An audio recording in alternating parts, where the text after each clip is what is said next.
Excuse me. I'm not giving to LeBron because I don't like LeBron. I like him already. On the stat sheet, so like taking charges, like that's my favorite thing. I like a charge in my mixtape. My friend texts me, he's like, I never seen someone put a charge in the mixtape. I'm like defense wins games. Like so there was a constant battle about Dunkin' Donuts versus Tim Hortons, and it was it's never ending. I got up, I fixed my helmet, I look, and I just see Herb take off. Like he just, I just see the hair flowing. Like now it's running, and yeah, you got to see Herb when he runs. His eyes are always like, so I just knew, I knew he was running. So it's your life. Like, go out there, defend, go out there, rebound, like, give your heart, like, sacrifice. You can get a scholarship just for defense. You know what I'm saying? But, man, this guy's unstoppable when it comes to basketball as well. But yeah, definitely one-on-one, he got me. Fried rice, you can't be eating fried rice all the time. But you'd be switching your sports. You'd be going from basketball to sumo. I know. I already got the bun, you see? Wow, the spider tech basically is just like completely just crazy, like should not be allowed. Rosin and sunscreen and everything, that's been around forever and it's never been a true problem. But right now, like the big thing is spin rates are up. It's our defense because Mace, you're gonna get 285, 280 hit you, and you gotta, and I'm only 240, so I gotta bring my technique. And then KT's just a freak athlete in itself, so you gotta bring your hard hat and your lunch pail every day. Can I just say this? Man, I just love your competitive nature, bro. Like, I feel like I'm ready to strap on the jersey right now, man. I'm only 5'5", so I don't know what I can do. Man. I'm gonna say Diana, man. I don't know what it is. She just always seems to come up clutch all the time, 24/7. When they say, listen, you know how as coaches you get mad at the guy just standing in the corner and watching another guy cook. I can't be like that because I was watching you cook. Running, it's like if you take a day off, like you'll feel it, and if you take 4 months off, you're really gonna feel it. It was impeccable. So watching certain highlights, I'm like, yo, I gotta try it. And trust me, not everything was as good as it looked now. Because no look passes I threw off of somebody's face.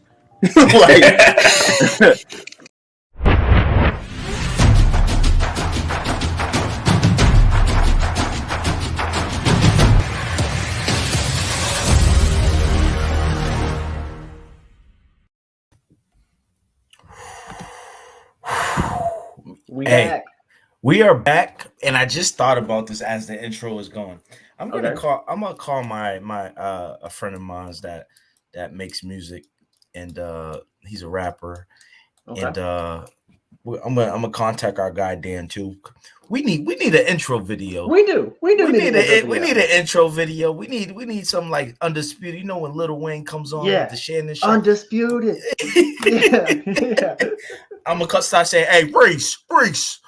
I'm trying to hit the Shannon shot, Reese." I do it. I love it. Bring the energy. Nah, but listen, man.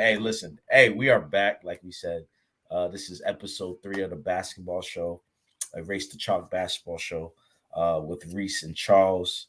Man, how you doing, man? I'm doing good. I'm doing really good. It's a lot going on in the NBA world.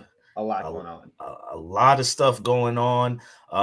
Yesterday, like we were talking about, we always talk about the day before the show on certain things we want to chat about, but some breaking news just came out today. Go ahead. You've been calling it for 2 weeks.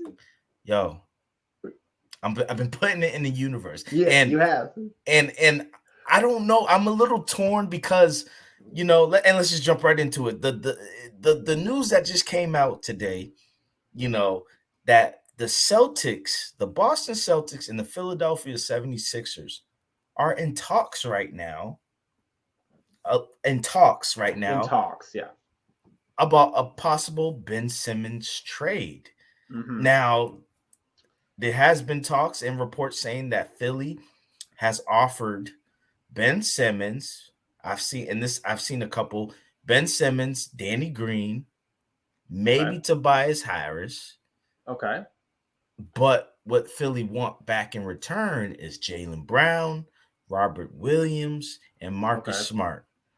How do you feel Okay. about that, Reese? Because like I said, I'm torn because I'm a huge Jaylen Brown fan, but what I've been saying for 2 weeks, this works out for the best. So go ahead. How you feel about this, bro?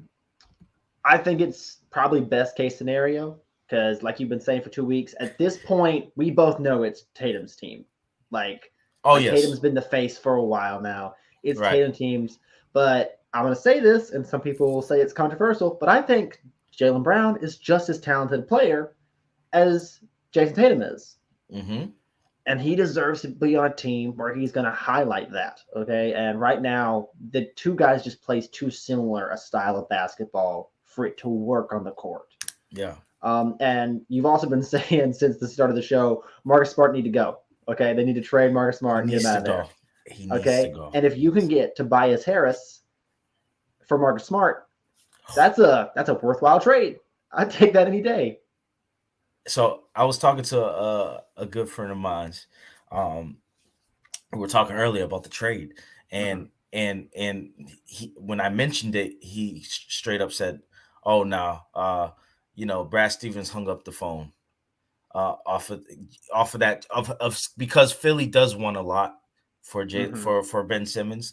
Have taken away Robert Williams, taking away Marcus Smart, and with Jaylen Brown." For Ben Simmons and Danny Green, and the Tobias Harris one came. There was he was in a different package, but the first package was Ben Simmons and Danny Green for Robert Williams, Marcus Smart, and Jaylen Brown. Danny Green's he's a little bit older, but I'm sorry, what the Celtics lack is that person that has those championships, that type of energy in the locker room. Now I'm trying to think. Does anybody have a championship? No one has a championship in the Celtics right now. So no one has that experience. I mean, yes, the overall organization as the Boston Celtics, yes, you look up in the Raptors, there's 17 banners, obviously.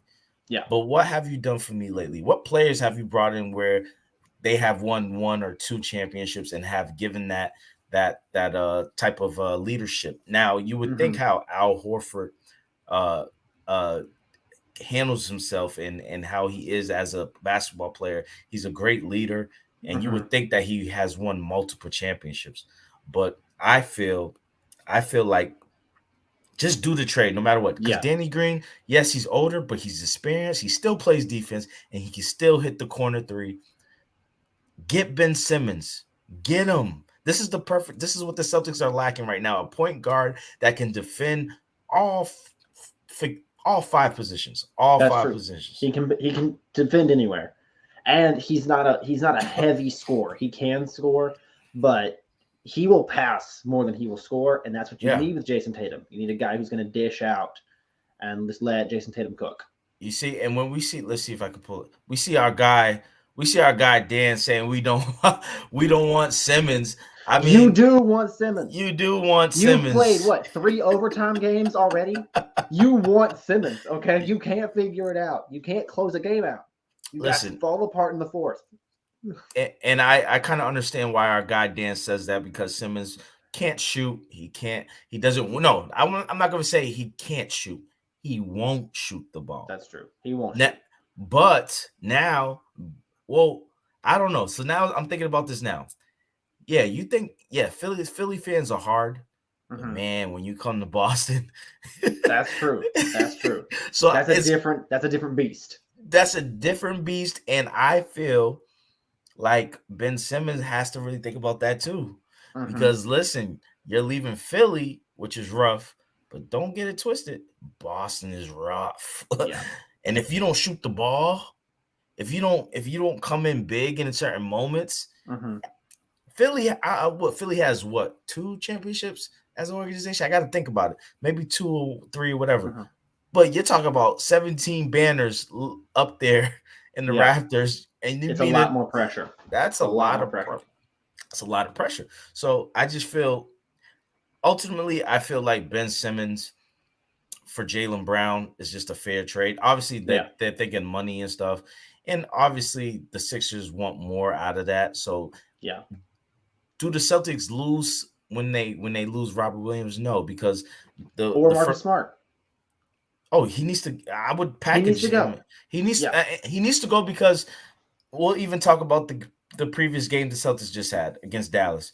The reason why Marcus Smart has to go is because of those two last possessions of that Dallas Mavericks game. And before I continue, shout out Luka Doncic for an incredible shot. An incredible shot for a fat man. I call him fat because he is fat. For a fat man doing what he's doing, yeah, that's amazing to hit that game winner. You got to respect that. But the plays before that, Marcus Smart gets the ball, tries to get a foul on Porzingis in a weird way where I was like, Marcus Smart, come on, this is not your game. Yeah, this is how you play. The second one is Emi Udoka, and he did admit that he didn't say not to foul to the whole team, but you would think with 7 seconds left, it was 7 seconds left on the shot clock. Why would you foul? Because they had a foul to give, but why would you foul? And now you reset the clock, and now Dallas just has one more. They have the last shot. Yeah. So what does Luka Doncic do the next play? Oh, you fouled me? I'm Luka. Mm-hmm. Okay, now I get a better chance to get a better shot. Yeah. And then they win the game. So it's just like Marcus Smart, he's wanted that point guard role, but he's not a point guard, man. He's not. In that situation, because you're playing against Luka and you know fouling is not going to work, okay? You don't need to stop the clock. You don't need to let them have the ball at the end of the game because you don't want to have to end this game playing defense. They should have loosened up on their defense, let them get a quick bucket and take the loss there and then control the end of the game. Yeah. They didn't do that. It was a bad play design, but also it's not how Marcus Smart plays. Like I don't know why he was trying to go for a hard foul on Porzingis. Like you're not going to draw that foul, especially not with the rule changes. You're not going to draw that foul. No.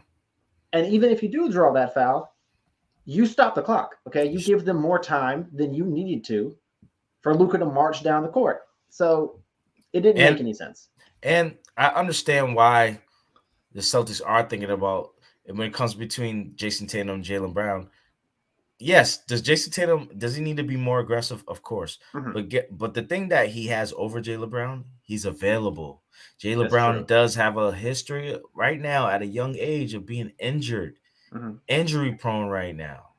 And I actually think when you get Jaylen Brown out of there, Jason Tatum's aggression will step up because I think he right can now, breathe. Yeah, I think he right now. I think he's stuck between trying to play his game and trying to be a good teammate, which is hard. It's hard. It's a hard thing to do when you play this. That's how you play basketball. Yeah. Now, and that's what I'm saying. And I'll let you finish, Reed. But like, Jason Tatum needs to understand, and I've been critical of him. Yeah. He needs to understand to be a great player, one of the greats. You got to share the ball. You got to share the ball. You're right. You're right. You do have to share the ball. You do have to dish it around. But I think like it's odd how similar him and Jaylen Brown played. Okay, they are both. It's almost like they just drafted the same guy twice. Okay, let's be honest. It looks like they drafted the same guy twice in the play style. Okay, they can score from a lot of places. They play the same position. They're very similar in height. They're both high engine guys who can get up and down the court all night. They both could do better on defense, but I'm not coming at them. I'm not coming at them. Right. But yeah, I'm not mad at it. Yeah. But they play a very similar style of game. They do. And for that to work, you have to be willing to take shifts. You have to be willing to say, hey, all right, you're hot right now. Go for it. Go for it.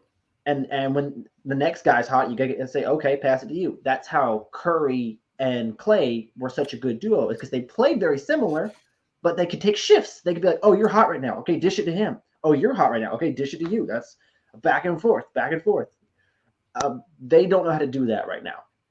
It may be because they're so young, or it may be because, like you said, Jaylen Brown's been injured so much they haven't had a lot of time to have on-court chemistry. Right. But it's just not working right now with the ability to share the ball. Yeah, and this is where Brad Stevens as the GM. This is a big test on. This can elevate you. You gotta pull the plug. I'm sorry. Yeah. Yes. I'm not gonna say we. I'm gonna say for me, I will be damn. We lost Jaylen Brown, but we got a 6'9" that can handle the ball coming in, replacing him, who can guard all 5 positions. And yes, does he not shoot? Okay, he does it, but guess what? When he drives the lane, he's gonna get 3 people on him. And Jason Tatum, I told my good friend I was talking to earlier today. I said, listen, this can be a great thing for Tatum. This can be an MVP season for him because now he gets more opportunity to score, opportunity to get open now. And you mix that with Dennis Schroeder, you mix that with Josh Richardson. And my good friend made a good point today. You lose Robert Williams, but guess who else is sitting on that bench who hasn't played a lick? Who? Ennis Cantor. I forgot he was even on the team. I forgot he was even there. You see what I'm saying? How long has he been on that roster? Like they signed him as a free agent and he hasn't played. Now, I think honestly, again, not to get too political, but I think it's because he's been in the news about coming at China and like, I gotcha. The Celtics lost some, like, I think China's not airing their Celtics games anymore. Yeah.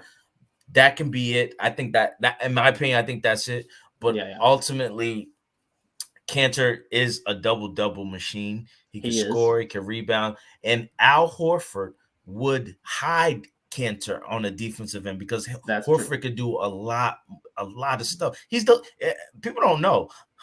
Al Horford is the leading blocker in the league right now. He's number 1.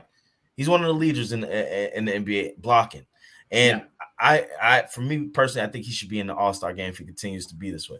But like, he can hide Cantor in those moments when they have Cantor and Horford in the game together. But I just feel like, listen, Brad, you need to pull the trigger.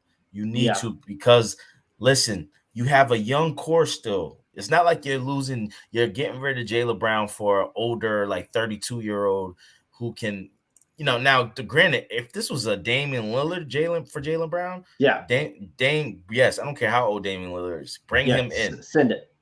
Send it.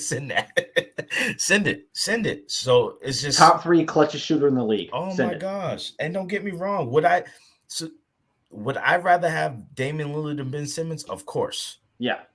But this can change the organization. This can give Ben Simmons a way he can breathe. Yeah. And the reason why I have confidence that he doesn't, when it comes to playing pressure for a different city, he's already played 4 years in Philly, so he knows how he just had a bad. And he's been an all-star in Philly.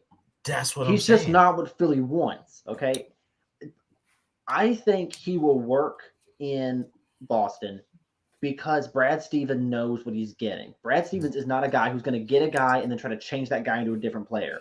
Exactly. Brad Stevens knows you're this, and we'll learn how to use that on the court. Okay. Exactly. And so if they bring him in, and I'm saying this now, I know Brad Stevens isn't listening. He might be, but if you are, listen to me right now. If they offer Ben Simmons and Seth Curry, take the deal. Okay. If they offer you Seth Curry and Ben Simmons, take the deal. Okay. Get the shooter in there. Get the shooter in there. Take the deal. Okay. It is worth it. All right. It is worth it. Anybody that's last name Curry, take it. Take it. Bring him in. Send that. Send that. Okay. I know that Seth isn't as dynamic as his older brother, but still he's like a what? 50%? 50% 3-point shooter. Yeah, like that's insane. Okay. That's insane. Bring him in. He's a great 3-and-D guy. He can hit it from anywhere behind the line. You get Ben or Tatum driving and then pass it out to Seth. He's gonna sink it every time. Okay, but just bring it in. Just imagine getting the rebound. Tatum gets the rebound, and you have Ben Simmons and Tatum coming down the court. Yep. Can you imagine? Like now, the thing that I think Brad is gonna get in Brad Stevens' way is his loyalty. Yeah, he does have, which is hard because it's such a great thing for a college coach. But the NFL is a business. You have to be willing to move on from guys, even if they're great guys and they're great players. Sometimes they just don't fit what you're doing, and you need to be willing to move on. I will understand as if you were Brad Stevens as a coach, you won a championship with these guys. And again, he shared a lot of memories going to the Eastern Conference Finals, but you didn't win anything. So you're not really you didn't win anything. So you have to mix it up because I'm sorry. And I'm probably not the only person that feels this way being a Massachusetts native. Yes, we all love Jaylen Brown here. We all love Jaylen Brown here. But what I've been saying for the past few weeks, everybody, and I'll talk for some for people here in Massachusetts. We all want to see Jaylen Brown succeed. We understand that Jaylen Brown and Jason Tatum cannot play together. Yeah. But we also do know that Jaylen Brown is a great player. Yeah. That can be greater than he is right now. We want to see him succeed.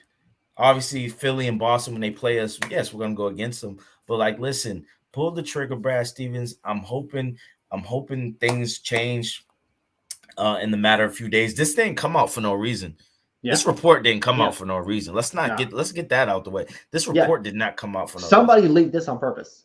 Somebody wanted somebody to know. Okay. It's random. This is how the NBA works. When you start hearing rumors, it means they've been talking for 2 months about this. Okay? Exactly. All right. They've been talking. We know that they've been talking for a while, probably since the season started, and Ben wouldn't come in. They have been, they would call Brad, or Brad would text somebody, be like, "Hey, how you guys feel about Ben today?" Now, I would say what you really want for him, right? So, but I would say just Marcus Smart. Oh no, you take just Marcus Smart. Listen. Just keep asking. Just keep asking. Listen, the only thing that's going to get in the way is Brad Stevens' loyalty, but also Ben Simmons' contract. He got 4 years left on his contract. Do the Celtics want to take that? And if he hasn't improved with his offensive game, because they know defensively he's going to be there. Mm-hmm. But I just feel like you got to take a risk. You took a risk on Kyrie. Yeah. You took a risk on Kyrie Irving. You took a risk on Kemba. Okay? Kemba was injury prone the entire time he was there. Listen, Ben Simmons is you need to do this, Brad Stevens. You need to, man. Yeah. At least take a risk, man. Yeah. And if it fails, okay, at least I would say, because I know you out in ATL, people in mass will feel good that we took a risk and we saw what this looks like. And if it all fails, someone else will want him. Yeah. Send him somewhere else. Okay. OKC, what's that? You'll give us Shea Alexander? Okay. Sounds good. You want all of our draft picks? Okay. Okay. We'll take them. It's not that hard. I'll still sleep comfortably after this. Listen, fine. Brad, you should not worry about people hating you after this or Jaylen Brown hating you. Listen. As much hell as we give Ben Simmons on this show, he was part of the duo that was number one in the East last year. Okay, they lost to the Hawks in the playoffs, but they were number one in the East last year. Throw that in there. You gotta slip that in there. Okay. Couldn't get us in Game 7, but we still. Thank you for not dunking. Taking that. Thank you for not dunking. Thank you for losing your mind for 10 whole seconds and passing the ball on the easiest dunk in the planet. Okay. Okay. Honestly, Ben Simmons, you're my hero. Thank you. Thank you for just screwing it up, man. Can you describe how? Obviously, you were watching that game. But when that play was, when you thought he was about to dunk, what was you thinking? I was like, shit, it's over.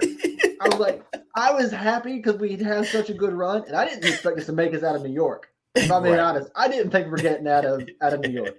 Okay, the way that that Trae Young was pissing off New York, I was like, he gonna die before he gets out of the state of New York. Someone gonna kill him. He needs to calm down. All right, a fan is gonna lose his mind and kill Trae Young before he gets out. Trae gonna get iced. Okay, everybody calm down. But then they made it to Philly, and they played so well. They stuck with him, and I thought they were gonna get outbodied by Embiid. Okay, I thought they were just going to be out physical that entire series, and they were just scrappy, and they stayed with it. And then Ben Simmons got the ball, and he's coming down the court, and I'm like, "We're dead!" And then he passed it. I was like, "We're alive! We made it!" It's like that one roller coaster. It's that roller coaster when you go up, and you like, oh, we're good. Yo, man, that, and again, I you're right, and I just feel like Ben Simmons, don't do that with us. Don't do that. don't do that in Boston. Do not do that in Boston. Fact, I'm saying this now. You dumped that ball, Ben Simmons. I'm saying this now. In fact, if it comes down to the last 5 seconds, don't give Ben the ball. Jason, it's on you. Okay, don't make or miss. Make or miss. It's on you. Don't give Ben the ball. Okay. Listen, if you really care about Ben Simmons, Jason Tatum, you ask for that ball 5 seconds. Yeah, you'd be like, "Hey man, don't even come across the half court. Okay, give me the ball. I'll walk across with it. All right, don't even try anything. I got it." There's going to be 100,000 people waiting for you at the Garden, outside the Garden. You thought Philly was rough. Boston is rough. Don't get it twisted. Boston's rough. Philly took it easy on you. No one didn't go to your house. Boston, they'll go to find his house. Yeah, it'll be bad. It'll be real bad. Okay. It'll be bad. Okay. It'll be bad. So again, we'll definitely keep everybody updated with this Ben Simmons talk. I'm excited. I'm just excited that Brad Stevens is actually having an open mind about like, okay, I'm a GM now. I'm not a coach. Move, guys. You gotta move. You gotta move it. Like, you gotta understand this is what Danny Ainge left you. Now see what you can do, man. See what you can do. So, let's get off of the Celtics for a little bit, man, and let's talk about these Lakers, man. And we talked offline, and we talked yesterday, and do we really want this? Do we want this to end for LeBron? Is this how we want to see LeBron's, last few years of how, because he's been injured, and we're new to this. We haven't seen LeBron injured. Yeah. Back-to-back seasons. 3 years in a row with Lakers. 3 years in a row already. Yeah. Well, no, actually 4. No, the bubble year. Did he get hurt? No, he didn't get hurt that bubble year. No. But the first year of the Lakers, remember, he had a groin. The 2 years later, which was last year, he had that ankle injury, and now with this strain, was it his abdominal strain? Yeah, I think yeah. And I just yes, I always say this. I'm a LeBron James fan. I'm not a LeBron James fan when he plays against us in Boston because he kills us every year. Fair. But I just I'm getting a little not sad, but I'm just like, damn, like LeBron, man, this is if Father Time does not wait for anybody, and you're seeing it with LeBron James, you're seeing it with this team, you're seeing it with Russell Westbrook. Actually, you lied. Tom Brady is still out there. Father Time has taken a check on Tom. Okay, he's taking a check. Different sport. It's okay. different sport. But honestly, that should motivate LeBron to be, because that's basketball's easier than football. Football, you're as a quarterback. I don't know about that. As a quarterback, I mean, they barely let you get hit now. Very true. Pat the quarterback too hard, they're like, flag, you out. But you still got fucking 4 to 6 300-pounders trying to come and attack your neck. That's true. Just like you saw Sam Darnold saw another ghost with the Patriots. But hard game. Hard game. You know what I mean? But sorry, Sam. Well, I'm not sorry. We New England over here. That's true. But Sam Darnold, you have your demons with Bill Belichick. But with LeBron, man, I just it's just unfortunate that he's dealing with this injury, because you want to see LeBron James in the league. You want to see him play because he's LeBron. But I feel bad for Russ more than LeBron, because Russell Westbrook was actually from LA. Yeah. But LeBron's now the king of LA. So, and I said this before the season started. I said this when this trade happened. Nobody at any point thought this was a good idea. Okay, no one was like, "Oh yeah, this one makes perfect sense." Mm-hmm. No one thought that. No We one all thought thought, maybe it'll work. Yeah. If anybody can make it work, LeBron can make it work. Right. And I agreed with Skip Bayless when Skip Bayless said Russ should be a bench player and come off and lead the second unit. I agreed with that. I thought that made more sense. He's not going to do it. They're not. He's not going to do that. They're not going to put Russ on the bench, and he wouldn't do it. He would be pissed if they put him on the bench. But you know what's so easy? I just don't get why. And again, let's take the financial part out the scenario. I feel like being a GM is easy because all you got to be like is, listen, Russell, come to my office real quick. First of all, make a fucking free throw. Yeah, sink one. make a fucking free throw. Number one. Two. Stop turning the damn ball over. Okay? I do not want to see a quadruple double. I do not. You know what I mean? And 3, listen, here's the deal here. Here's the deal. Myself and Frank Vogel have been talking. We want you coming off the bench. We want you coming off the bench. Now, before you explode, Russell, you're still going to play 30 minutes. You're going to play 30 minutes off the bench. Listen, Russell, okay? Okay. Calm down. Okay, listen. You are an important player for us, but we feel like you'll be a better player coming off the bench. You have Rondo. You and Rondo can, look here. Here's Rondo. Hi. Rondo, say hi. Yeah. You'll be fine. You'll be great. We'll win every game by 30 if you just play the bench. Listen. Okay. Lead the second unit. And you can do whatever type of turnovers you want. You can have 10, 12, 2 years. Yeah, because when AD gets out there, he'll fix it. It's fine. But you see number 6 over there with the headband? Say hi, LeBron. Say hi. Yeah. He in charge here. He's my boss.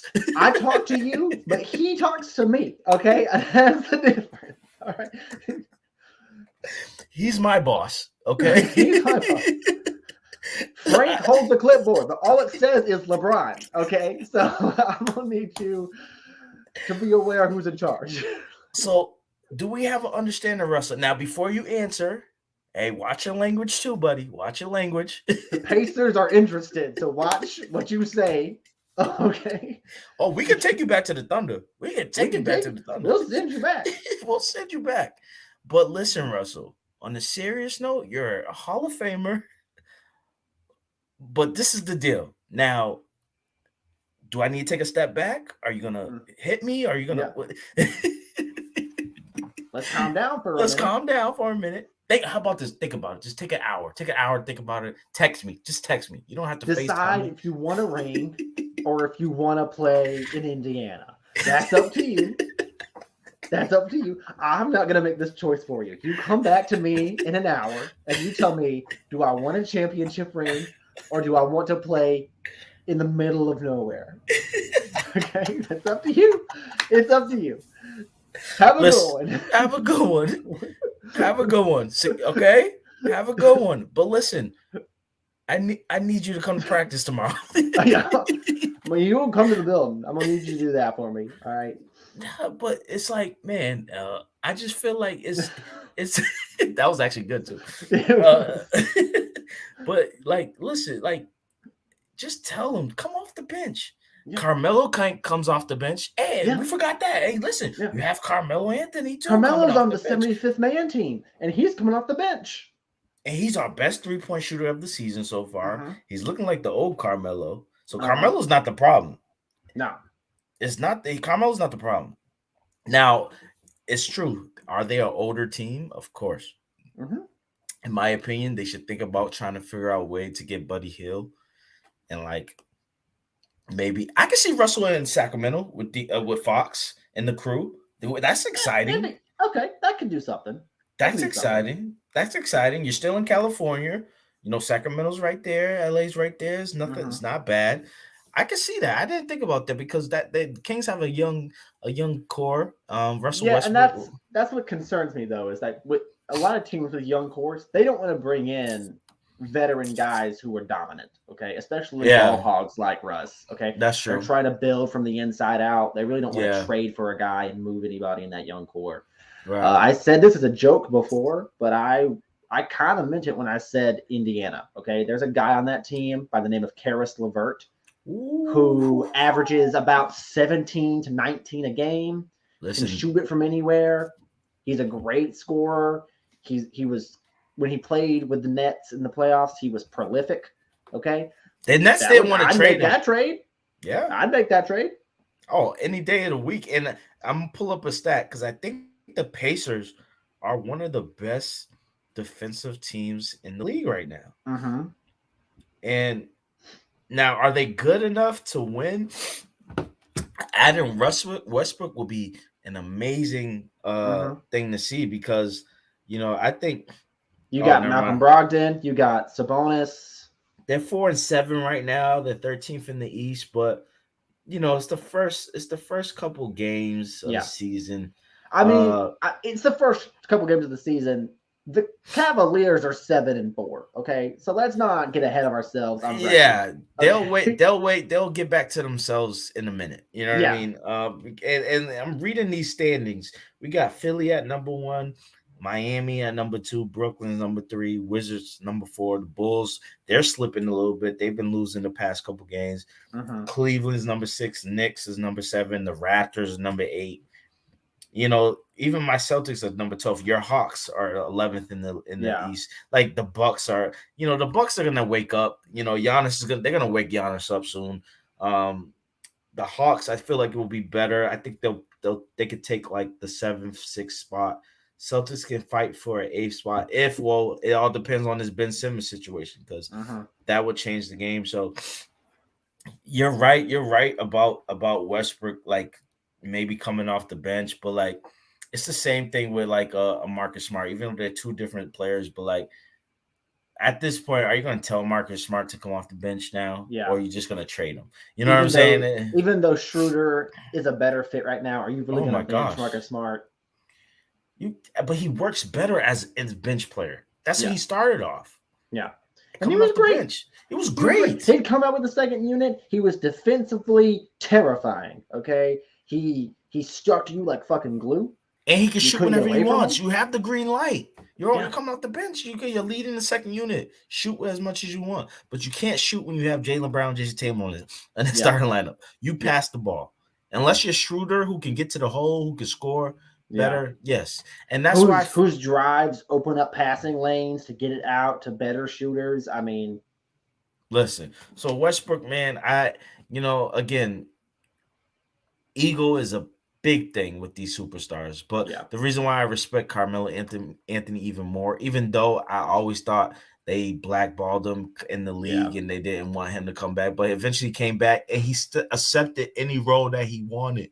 Even if he felt like he should be a starter still. He threw that out the window and now he's balling. He doesn't mind coming off the bench. You don't look at Dwight Howard. Dwight Howard's not complaining. Like Russell Jordan's not complaining. Come on, it happens, Russell Westbrook. Sometimes the league changes on you. The league changes on you. The league figures you out. They know what you're going to do. So now you got to change it up. Westbrook could be easily 6th man of the year. Yeah, easily. Easily with his triple doubles and his scoring still. But it would be great. It would work so well. Oh my gosh. And because LeBron's the point guard. LeBron's the point guard. Let's not pretend like you're a better passer of the ball. You're not. I just feel like, listen, let's talk about even with your Hawks. Would y'all take Russell Westbrook with Trae Young? Absolutely not. Absolutely not. You outside your damn mind if you think I would take Russell Westbrook for Ice Trae. Absolutely not. Okay. No. I'm saying for them to play together. Oh, still no. Absolutely not. Who would I have to give for you to give me? No. Hell no. Hell no. Cam Reddish? Nope. Why would I bring in the biggest ball hog in the league when I finally have a team that learned how to pass? Okay, like great averages, double-digit assists a game. Oh yeah, they'll definitely clash. They'll definitely clash. They would definitely. It would not work. It would not work, and our defense would be worse, and we turn the ball over even more than we do. And we already turn over the ball too much. Okay, that's our biggest problem, is that we turn over the ball too much. So are we saying, is this Russell Westbrook's last stint in the league then? Because who wants him? He's not really. I don't think it's his last stint. There's somebody out there who would make the move if he came open. You know, who would think at least he'd get us to the playoffs. You know, Orlando would even be like, he'll get us to the playoffs. The Pistons he'll get us to the playoffs. Oh, I could see him in Detroit. Okay, see, they would move him just to be relevant for to be relevant for a season. Someone would get him. Okay, yeah, but you would think, like, listen, as Russell Westbrook, I'm home. Mm-hmm. I have accomplished everything besides winning a championship. Mm-hmm. I've gotten close one time to the finals. You know, I've gotten traded from different teams. That should get in your mind, like, listen, all right, maybe it's me. Maybe I'm not. I'm not gonna say the problem, but maybe I gotta readjust my game, adapt, hire an actual shooting coach. Yeah, shoot free throws. Shoot free throws. Work on no turnovers. Control your pace, because I see what LeBron's doing. LeBron has been quiet about it. He hasn't been complaining. But the back of his mind, because LeBron is one of the smartest NBA players of all time. Yeah, he's very intelligent. He's like, I can't win with him. And that's what KD. Why you think KD I'm left? Terrified of the day that the one day that LeBron owns an NBA team, because it will be the best run organization in the league. Oh my gosh. Like, he is so smart. He understands the business so well. And players will play for him. And players will play for him. Players will play for LeBron. It'll be terrifying. So Russ, you have to adjust. You have to adjust, if you can't win with LeBron, who are you going to win with? Like, who else could get you there? If LeBron can make it work with a knowingly dysfunctional Kyrie Irving, okay, and then the next year go to the finals with basically nobody, all right, if he can make it work like that, he can make it work with anyone. You should be making this work. This is your chance at a ring. There's enough talent on that roster for you to coast if you just stop turning the ball over and learn how to shoot a free throw, and you could be great. Be okay with being a bench player. There's nothing wrong with it. There's nothing wrong with it. You would be dominant. You're basically the best second unit in the league. But he'll basically still be a starter. He'll have starter minutes. He'd have starter time. Either that or get traded to Indiana. That's all I'm saying. Or you can go back to the Thunder. Retire there. I don't know the Thunder wants him. I think the Thunder's like, we got draft picks. We're going to be fine for the next 10 years. We'll put together. Don't need you, Russ. We don't need you. We'll put together a team at some point. We'll be fine. With this many draft picks, we're bound to luck into a starting we five. Have to luck. At some point. No, they got some young talent. Hey, and listen, who has beaten the Lakers twice already? Yeah, it's their only wins, but still. So that's what I'm saying. Listen. Hey, OKC. Shai Gilgeous-Alexander is great. Tank. Draft Imani Bates and then win 4 championships and be happy. Be happy. That's it. Well, you're still gonna have to wait a few more years because it'd be a rookie. You gotta, they got like a 10-year window. Yeah. You know what I mean? They got time. But that means draft picks. They got time. They got time. So, Lakers, get it together. LeBron James. Imani, a piece of advice for you. Don't be like Zion and just let everything go when you get into the league. Okay. Yo, what is up with Zion, man? What is going on with this dude? It bothers me so much because I love to watch him play because he's so weird. Okay. He's like 6'7", and yet he moves around like he's 5'11". Would you consider him a bust? No, he's not a bust yet because he's still, when he plays, his stat line's still ridiculous. Okay, he's 400 pounds. Yeah, he's huge. He's an elephant. I get that. Okay, and he needs to lose weight. Okay, I'm not denying, dude. You're going to turn into Shaq if you're not careful. You're going to be dominant for a few years, and then your body's going to give out because you wouldn't take care of it. He hasn't played a lick this season. Yeah. If you want to be good in this league, for the love of God, lose some weight. Okay, you're the most athletic player by a mile. By a mile. Okay, just lose some weight. Okay, nobody that big should be able to jump like that. That doesn't make any sense at all. And you know what's so crazy? If I was in the league and let's say I wasn't really taking care of my body, I would call LeBron. Like, listen, how do you do this, man? What is? I mean, I get it. You spend $1 million on your body every year, but like, what is? Give me something. Give me some advice. But that's the question: do people actually go to LeBron? Do people actually go? If I were Zion right now, I'd call James Harden and be like, "How'd you lose all that weight when you went to New York from Houston? Because like by the time you played your first game, you were 20 pounds lighter. 20 pounds lighter. It was just 3 days later. Did you run from Houston to New York? How the hell did you do that? Okay, I think he sipped like 30 beers, and then just did a whole like diet after those 3 days. He was like, "It's fine. Wait, I got traded. I'm not gonna eat anything for the next 3 days. I'm gonna be in shape when I get to New York. Hold on." That's crazy, man. It's sad because Zion is he could be one of the best players in the league. Yeah, and you just left Brandon Ingram out in the like, come on, Brandon Ingram, he probably needs to go too. So, you know, man, I just the Lakers, man, they have some moves they got to make ASAP. And it's funny that the Celtics and Lakers, the two historic teams, are going through this little situation right now of like, what do we do next? Because it's crazy. Who's the best trade candidate, you think? Like, if you could trade for any player with Russ, who would you want to bring in? That's a great question. Like, who would? Because the Lakers need shooting. They need shooting bad. They need shooting. They need a player or two. They need a type of player that can handle the ball. That can obviously score, that can create, and that can understand his role. So I look at a guy. Go ahead.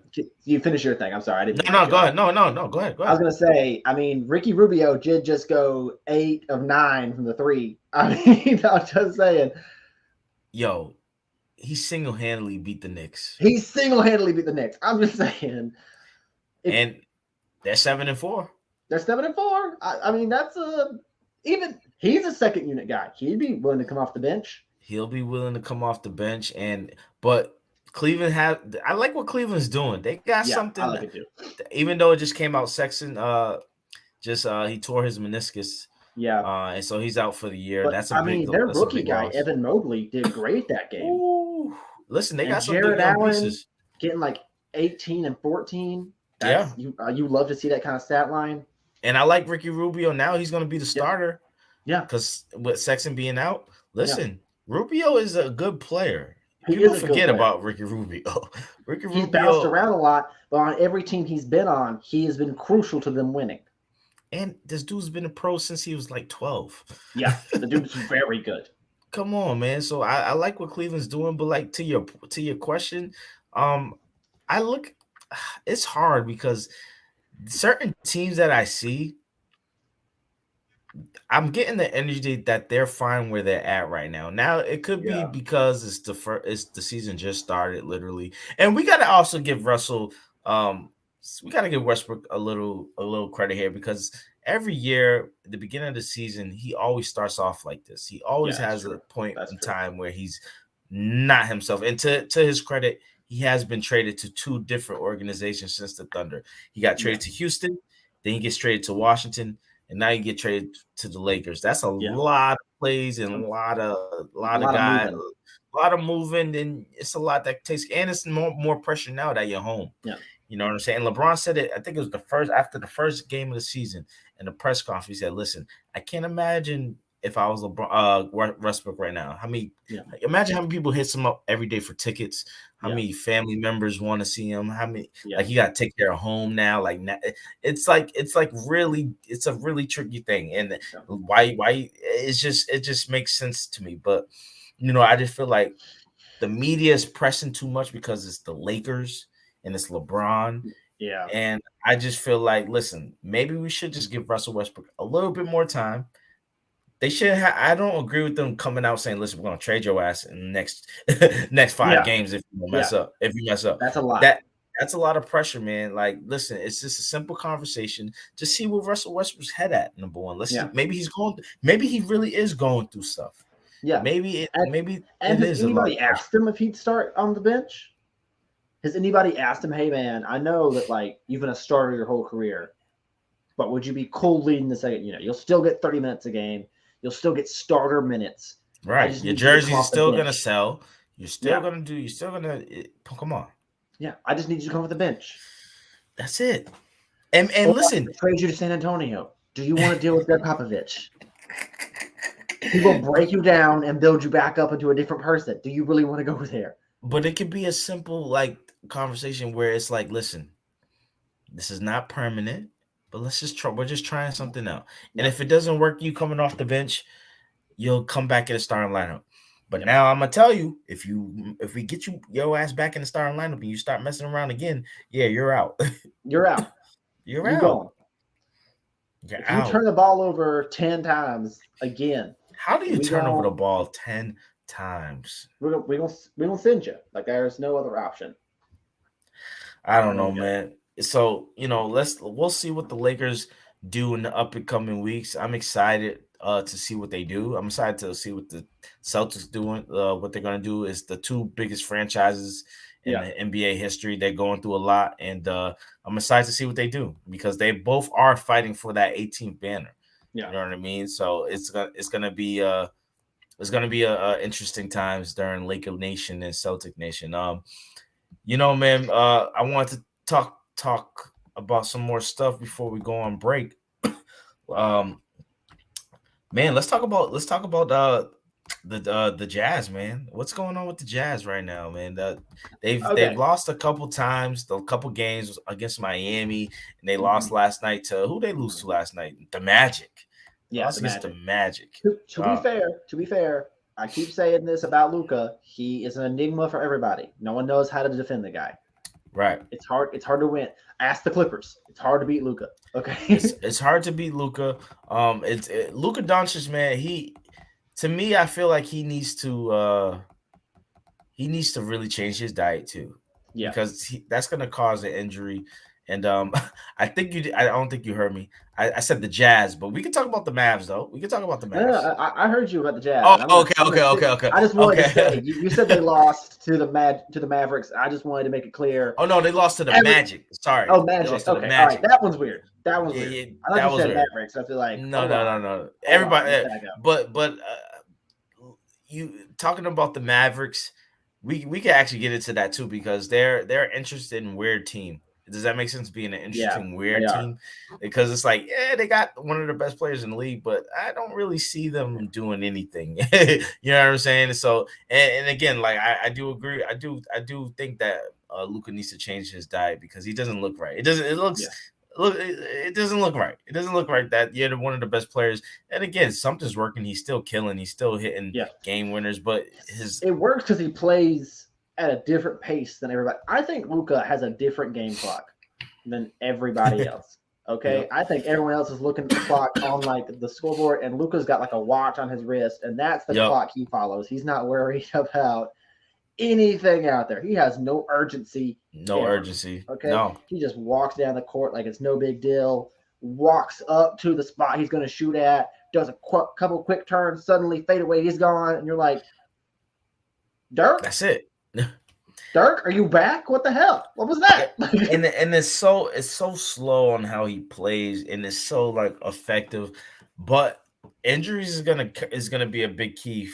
And I'm obviously not hoping he gets injured, but he's too worried about it.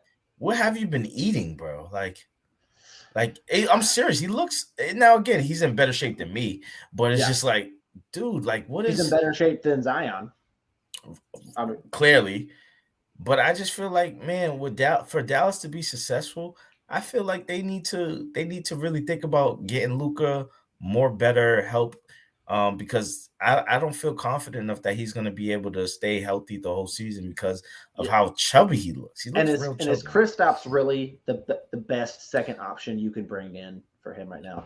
No, and there, I don't know if you heard, like there was talks at the beginning of the season that where Porzingis and Luka don't like each other. And I saw that in the Celtics game. There was a moment in the Celtics game where the game just started and it was like 4 minutes have passed in the game, and Jason Kidd, the Mavericks coach, subs Porzingis out, and Porzingis like he's pissed. He's pissed off that he got subbed out early, and one of his teammates say it's all right, and Porzingis just says move out my way. He sits down. Like there's a lot going on in Dallas. Yeah. Even though when Luka hit that game winner, I saw Porzingis smiling and laughing, but you know who knows what goes on in the NBA. Everything gets fixed with winning, man. Yeah, exactly. And listen, Porzingis, you ain't doing that. They ain't giving you the ball they ain't giving you the ball 5 seconds left. What are you complaining about? Yeah. That's true.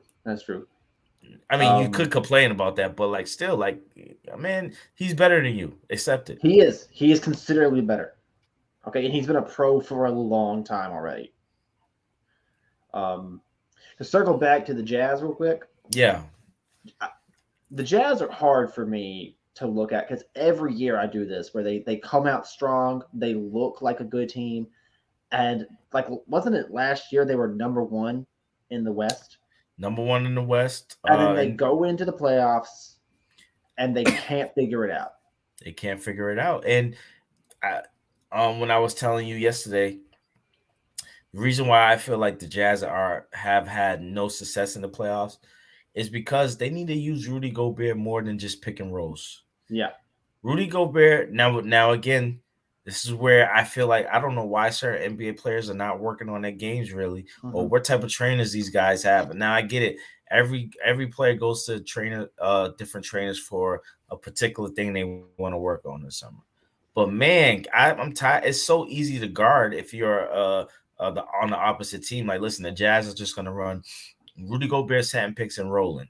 Yeah, it's easy to guard. But if you get Rudy Gobert on the post and he starts doing some post moves, starting really scoring, because Rudy Gobert gets all of his points off pick and rolls and tip-ins and dunks. Yeah, that's it. Like he doesn't score on the block. He doesn't really break you down with ball handling. Like he doesn't have anything. So I just feel like that's where the Jazz lose me because they know they don't use Rudy Gobert the right way. And again, I feel like if Rudy Gobert starts to really change his game in a way where he can give you 25 points a game off of just straight post ups and moves that he can do mixed with pick and rolls and still continue to get alley hoops and tip-ins. Yeah, I feel like that's where the Jazz will be a successful team because you got Donovan Mitchell.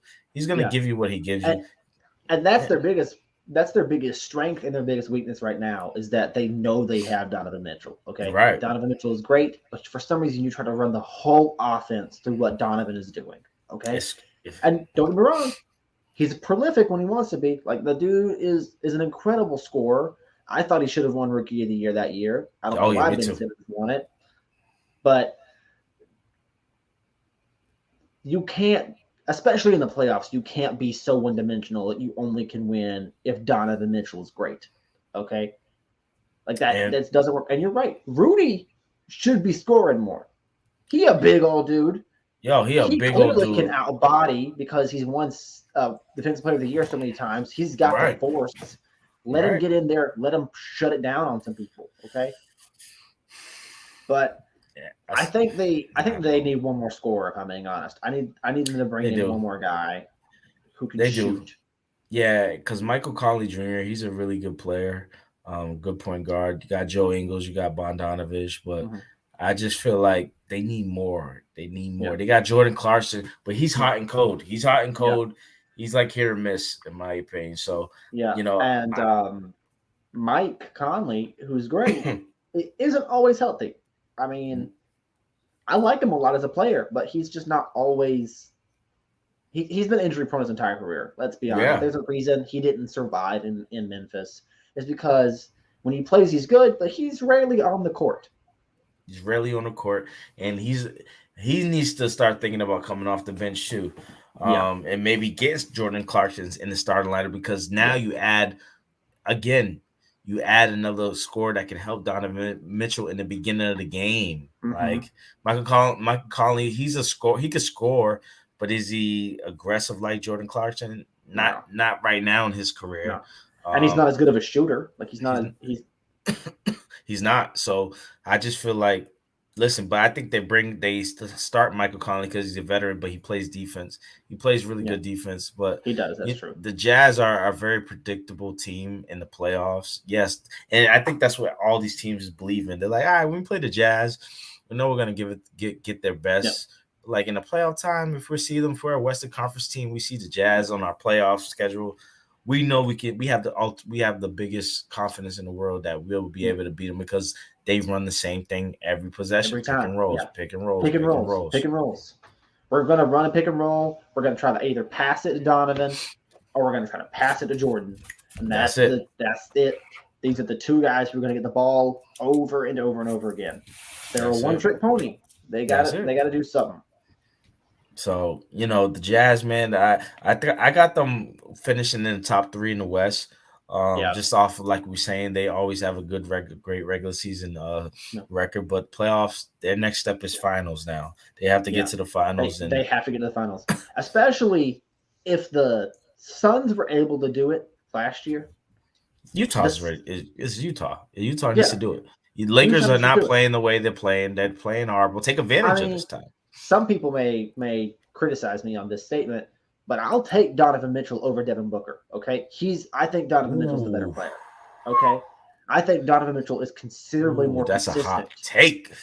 Okay, I mean, tell me I'm wrong as far as consistent numbers. I know that Devin has had huge games, and those huge games are fun to watch. But consistency, Donovan is the better scorer.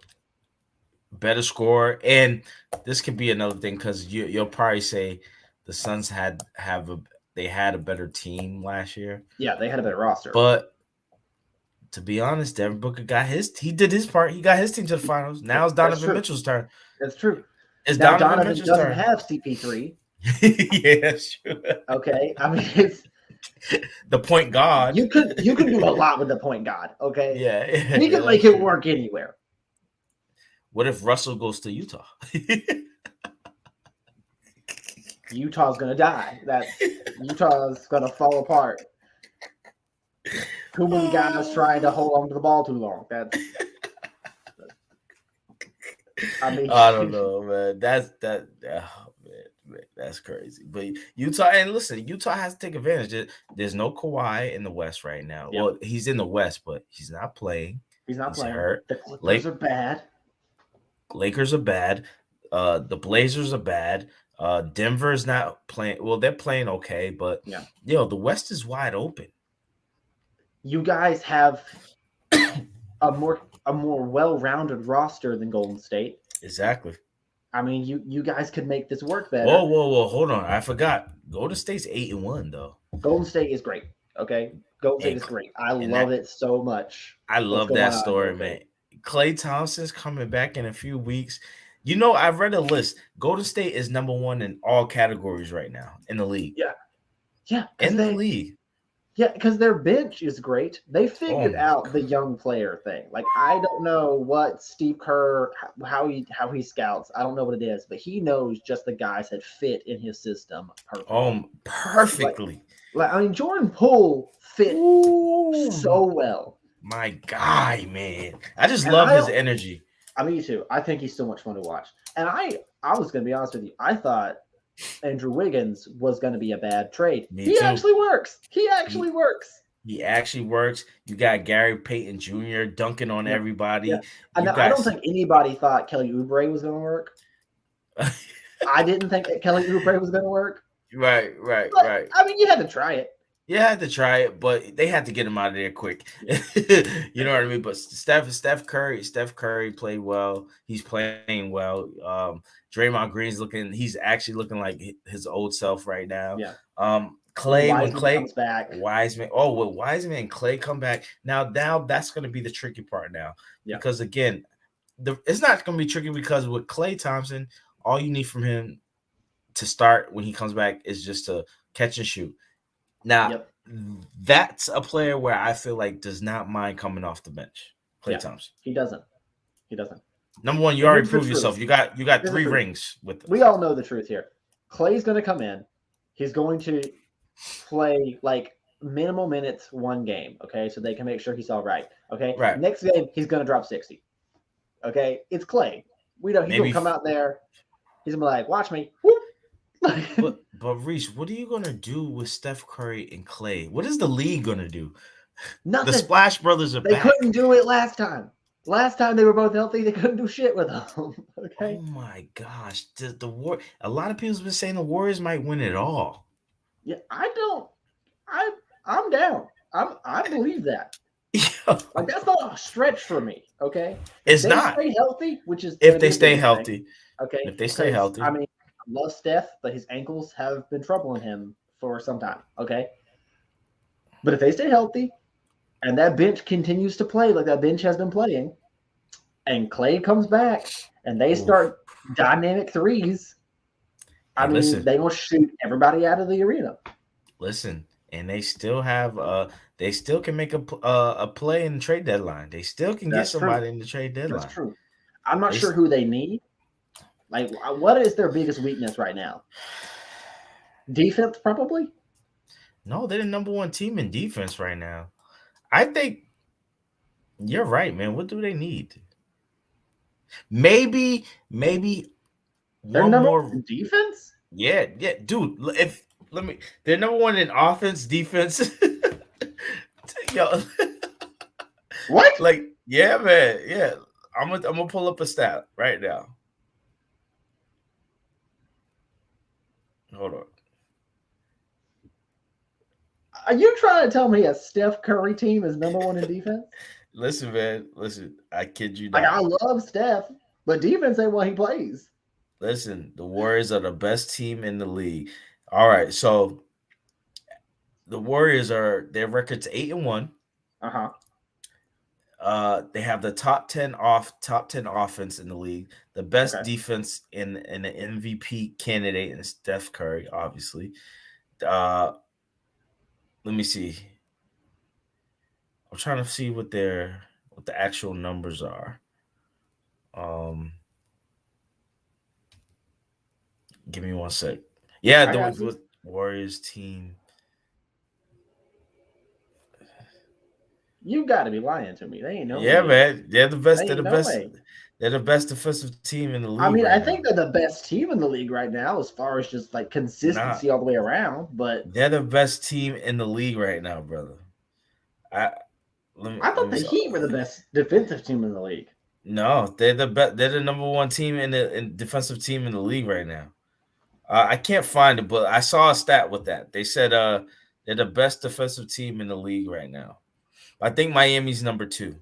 Okay. All right. Yeah, Miami's number 2. So, yeah, man, the Warriors, they excite me, man. Klay Thompson is he's coming back. I'm excited to see him back in the league. I'm just excited to see him back on court. It's gonna be fun to see him come back and get that swagger back. And it's just amazing how quick the Warriors only had one bad season after KD left, and now they're back in the mix. It's like amazing to me to see. So I really feel confident enough. Which brings me to a statement to all those people out there who said we couldn't win without KD. Suck it. Okay. Suck it. Steph was the linchpin. Okay. And KD's struggling to win it out there in Brooklyn. Yeah. So should he have lead? Everyone kept saying they needed KD to win. KD needed them to win. Okay. I mean, that's true. Clay and Steph. I mean, Steph's not clutch, but Steph puts up so many points Point. But you don't need him to be clutch. Okay. You don't need him to be and clutch. Clay is clutch. When Clay needs to put one down in front of you, he will. Okay. Yes. He'd be like, "Hey, here's a dagger. Good night," and walk off. Okay. You had Kevin Durant. You had the perfect scenario to. You did. You could have ended your career in Golden State. You could have. You could have multiple more rings. championships. I mean, it would have been impeccable. But I don't know, man. I will say this: I will laugh until I cannot breathe if the Warriors win another ring and KD doesn't get one in Brooklyn. Okay, I will die of laughter if they get a ring without KD and KD is still struggling in Brooklyn. Okay, my ideal scenario, and people are gonna be like, "This is crazy," but my ideal scenario is that Brooklyn makes it all the way, faces Warriors in the finals, and Warriors beat Brooklyn. That is what I think would be the most fun. Can you imagine that? That's more exciting. That's more exciting than Brooklyn versus Lakers right now. Yes, it is. I didn't think about that. No one's talked about that. Let's see what you got, KD. Let's see what you got. Why'd you leave us? Got you there. Why did you leave us? You got? They're over there. Why did you leave us, KD? Why? Show me. Show us. Because we got our squad. Yeah. Harden. Where's Kyrie at? Where's Kyrie at? KD, where you at? I don't. Oh, he's still over there. Is he? Oh, he's still not vaccinated. Okay. Hey, Blake Griffin, have a nice night with Draymond. Have a nice night with Draymond. And Patty Mills. Okay, we'll put Gary Payton Jr. on you to lock you up. Have a fun night, brother. Andrew Wiggins, guard whoever you need to. You know what I mean? Yeah. That's it. Wiseman, block any shot. Katie, you gonna try to play defense on Clay or Steph? You gonna try that? Good luck. Imagine, man. You know what would be crazy? If they sign Isaiah Thomas coming off the bench. The bench will be insane. The bench would be insane. That second unit would be unstoppable. Can you imagine Isaiah Thomas coming back and lighting it up? You know he'll get the green light. Yeah, he would. The ultimate green light to shoot the ball. He needs to be back in the league, by the way. He'd get the green light to shoot the ball, and you team him up with Gary Payton Jr. and just let him dish. Gosh. Oh my gosh. Hey, take it. Go. Oh my gosh. That'd be incredible. That'd be incredible. It would be so much fun. We're gonna take a break. Okay. All right. We're gonna take a break. We got a few more topics left. We'll get back and get the second half going. All right. All right.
We are back. And wow,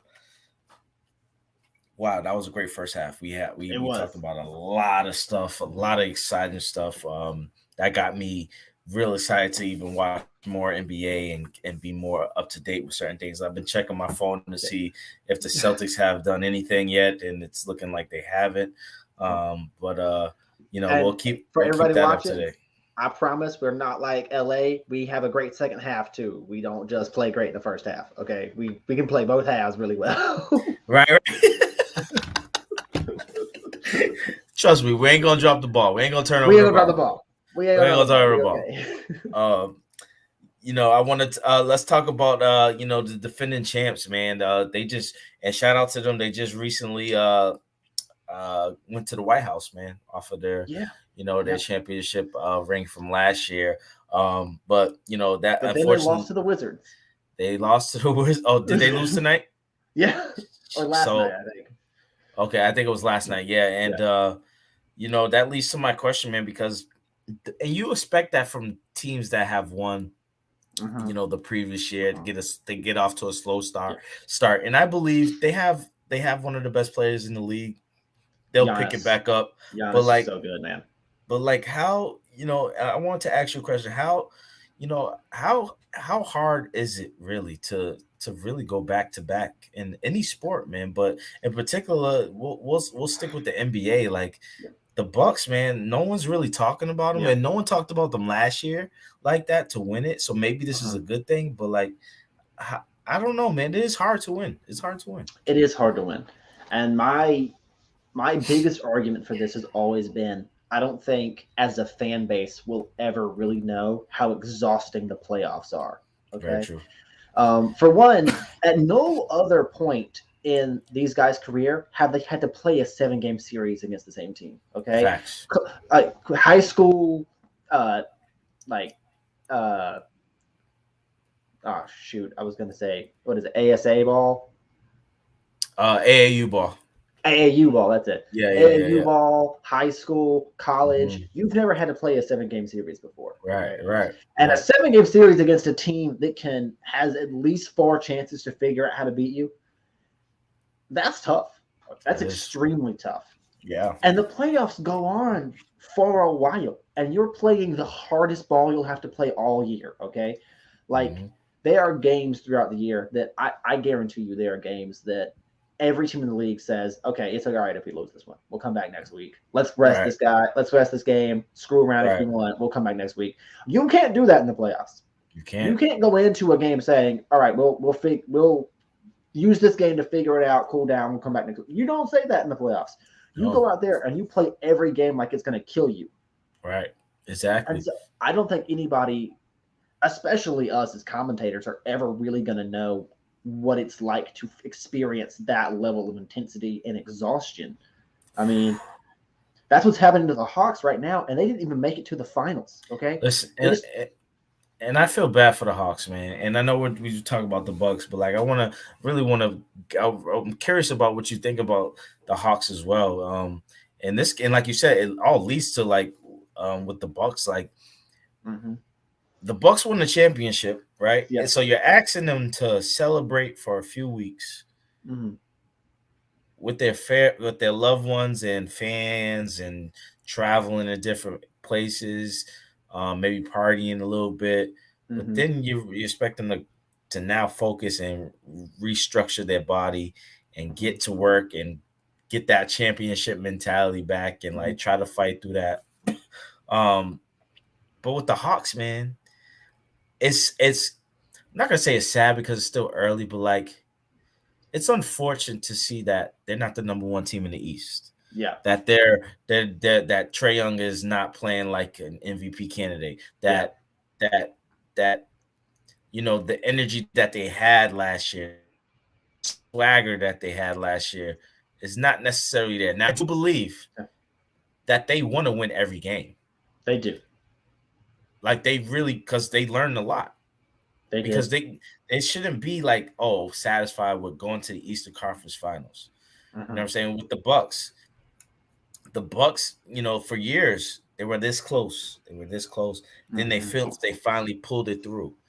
This is the first time in a while that the Hawks got to that close to get that close to get into what, the Eastern Conference Finals.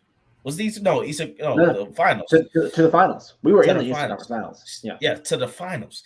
Losing in Game 6. Now, granted, Trae Young gets hurt. Who knows what happens? And they did play 2 7-game series back-to-backs. Like, they played all the way through. And doing that against Philly alone would be hard. Okay, because Philly was the best team in the East by far last year. Okay, right. And doing it in New York on top of that, like you did it in New York first, and then you had to go play Philly. That is hard environments to play in. Okay, it is probably 2 of the top 5 hardest places to play in the league. And then you got to chase the Greek freak around for 6 games. And then you have to figure out what you're going to do about Giannis because you have no answer for him. You've got nobody on your team who could even kind of nudge him a little bit out of the way when he starts on a drive. Like, who are you going to put in front of him? John Collins? Good luck. You ain't got enough ass. Like, you can't get up there and outbody nobody. All right? Good luck. And you know what's going to suck? Like, this has been Coach Nate McMillan's reputation. And it's not his fault. It's just the fact that 1 year the Nate McMillan's teams play hard. They get to a certain level in the playoffs. And then the next year, it's just like it's the same philosophy. Mm-hmm. And I don't know if guys don't want to play hard no more for him or because I really like Coach Nate McMillan. I think he's one of the best coaches in the league. I think Nate McMillan's biggest problem is that he always ends up coaching young teams. Yeah. And it's hard for young players to have the same energy coming out after a good playoff run, okay? Because you're like I just said, even for guys who've been in the league for a while, it's hard to do this in the playoffs. When you're young and you haven't done this at all before, like that was that Hawks team's first ever playoff run. That was like their championship. Yeah. They have never had to play a 7-game series before until that moment. Everybody on that roster. Except for I think Clint Capella has played in a 7-game series. Yeah, before. and I think maybe Lou Williams. I'll have to check that. Lou Williams has. But as far as like 4 of your starting 5 have never played in a 7-game series before. So was it? You play in 2, and then you go to the finals on top of that and try to play against the Greek Freak, who last year in the playoffs became a little unstoppable. a little unstoppable. Like, I mean, man, I don't want to admit we couldn't do anything about him, but we couldn't. So my question for you is getting rid of that piece, that guy that has been there, Rajon Rondo. We all forgot Rondo played for the Hawks last year. Yeah, but we traded him before playoffs. I know, and that's what I'm saying. Maybe if you would have kept him, even though you got Lou Williams, but Lou Williams had one big game in the playoffs. Yeah. Rondo can control the whole series. That's true. Rondo is probably the best bench point guard in the league right now, as far as a guy who comes off the bench and controls the second unit. I don't think there's any guy who can do it better. And I think Trae Young said Rondo's got him better that half of the season last year. Because Rondo's a great teacher on top of everything else that he does. The Hawks' biggest thing right now is that they're stuck in that weird in-between where nobody's really veterans, but nobody's a rookie. Okay? Like, they're in this middle ground where none of your core guys, your starting 5 guys, are like still young enough to be learning. You're supposed to have figured it out. You're in like your 4th year now. You're going into your 4th or 5th year. You have to put it together now. Okay. Trae Young, where you at? Where are you at, Trae Young? You got to put it together now, man. Okay. You don't have. This isn't like a learning year for you. You've seen the playoffs. You've seen Eastern Conference Finals. You know how this is supposed to work. You know how you got there. That's how you have to play now. That's the standard. And it's hard because they're still transitioning from that rookie feeling, where it's still that 4-year period. You're past that now. You're getting past that. It's the end of the 4 years. They have a team. You have a squad. This is a moment where you all have to mature. Everybody on that court has to say, all right, we're grown men now. We got to play like it. Seriously, that's what Giannis did. Giannis struggled in the playoffs, and then Giannis was like, I'm a grown-ass man. And he took the Brooklyn Nets all up and down the court. But he also, what did he do to the Hawks? Oh, I got hurt, and y'all still didn't take advantage of this? And I'm going to take your heart out now. Yeah. And that right there was a moment of immaturity for the Hawks. That was the Hawks saying, that was us being like, we can't step up. For some reason, even though Trae was gone, you guys still had guys who could score. Okay. Cam was having a great series against the Bucks, but you guys couldn't put it together there at the end. You couldn't stop Chris Middleton. You couldn't stop Chris Middleton. The one time in 100 games that he's played well, you couldn't stop him. It's an immaturity problem on top of everything. And you could say that's partly coaching. You could say that maybe that's partly Nick McMillan's fault, but most of that comes down to the players having to say to themselves, okay, guys, we're adults. It's time to play like grown men. Okay. Like no one's out here being like, LeBron looks a little unsure out there, you know? No one's saying that. No one has ever said that about past like year 2. No one has ever said that about year LeBron. 2. Okay. And no one's saying Curry looks a little unsure or immature about. Everybody knows what Curry gonna do. Okay. Yeah. And just nobody can do anything about it. That is the mentality you have to get to be a star in this league. You have to know this is my game. This is how I play it, and you can't do shit to stop me.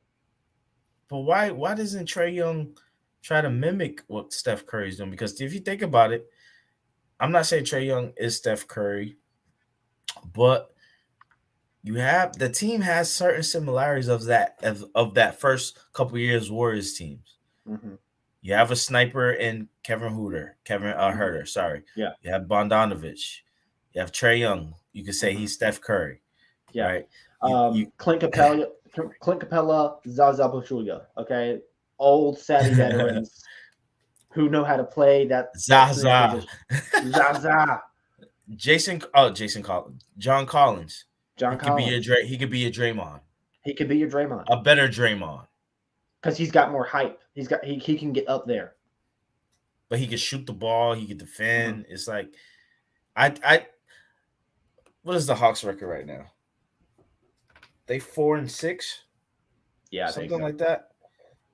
4-6 in the Eastern Conference, where people were talking about the Hawks as being the top being guys, a legit team, the top guys in the league. And what we got? Go ahead, Reese. I'm just checking. They still have time to like figure it out, turn this thing around, but it's going to take. Really, it's going to take Trae Young walking into practice one day and saying, "Hey guys, wake the hell up! Wake up!" But he needs to wake up himself. Yeah, which means at first he's got to go. All right, and that may mean that one of his friends need to do it to him. That may mean that Coach Nate needs to pull him aside and say, "Hey man, you're a grown ass man. Get it together. Listen, he's average. You're in charge out there. This is not enough right now, Trae Young.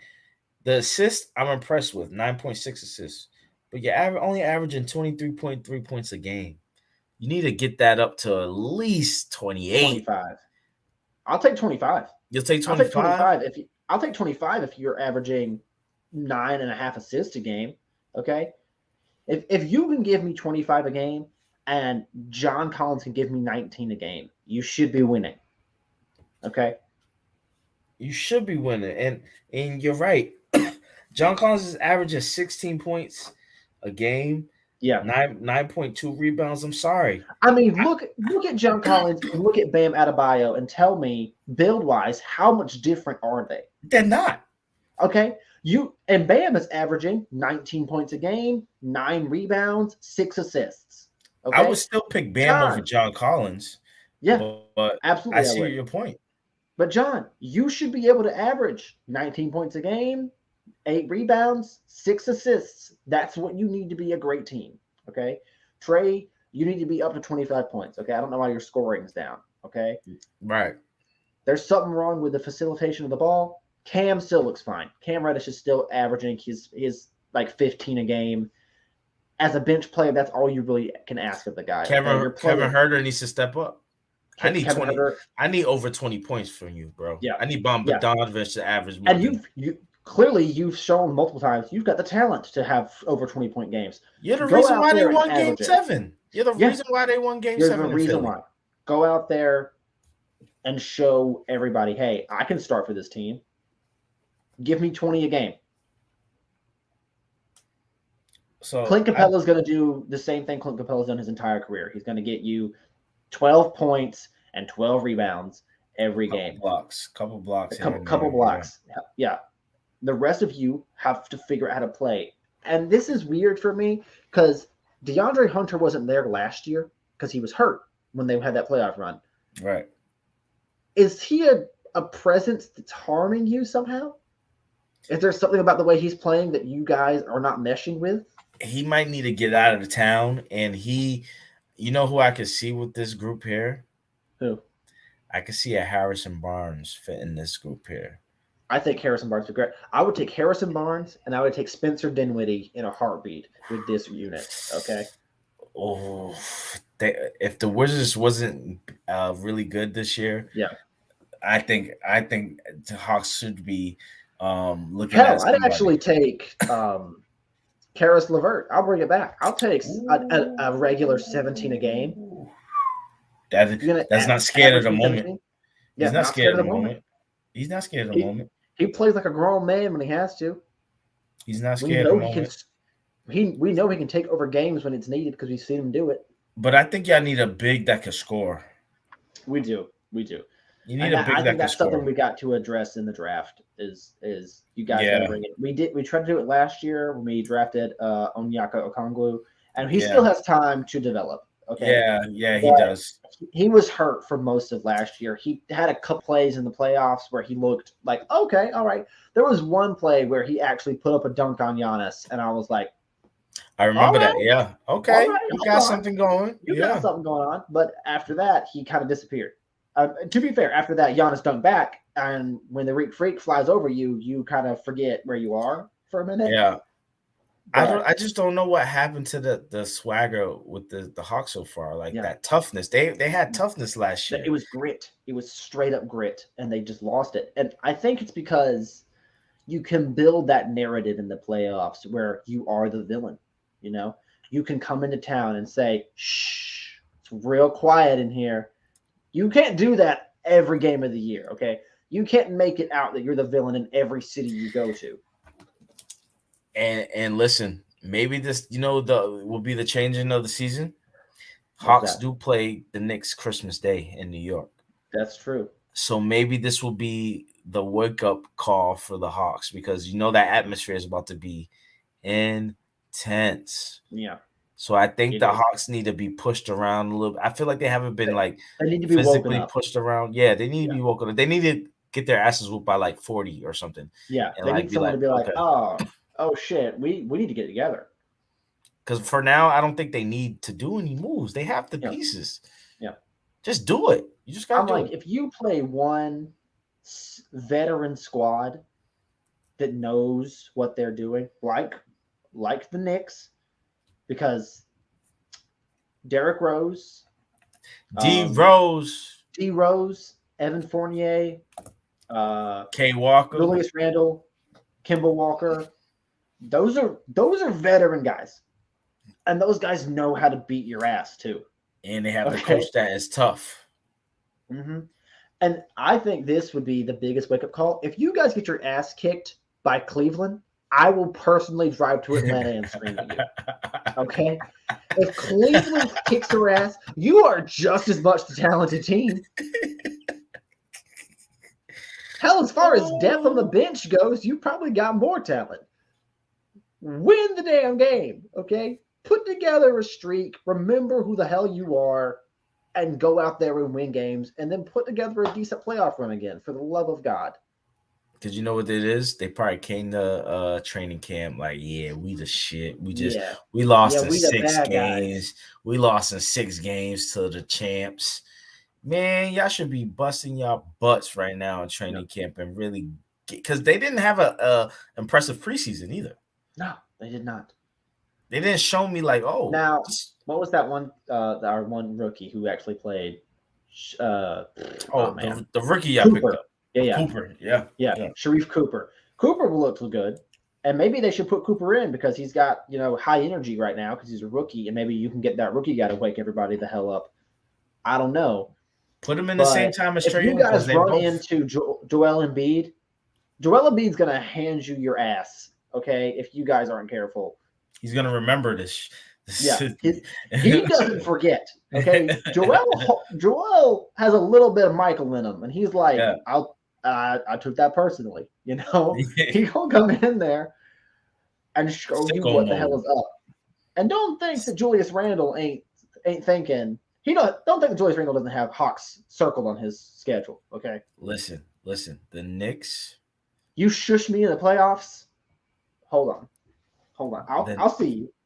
The Knicks have been so impressive, and in my opinion, health is key for them. I think they're another piece away for some reason. I feel like they're another piece away from being champions because if they already have I think they need a more consistent 3-point guy. I think they need just one more guy who's a more consistent shot from. Yeah, RJ If Barrett. they added Steph Curry to that team, I would have loved that. Bring in Steph, put him up. RJ can go to the bench as far as I'm concerned. I like RJ a lot as a guy, but he is not living up to his draft pick. Yeah, and Evan Fournier, he's hot. He's hot. He can get hot and cold any minute. But like, you're right, Reese, because they are lacking some shooting. Yeah, and I think also they need a big man that can score too.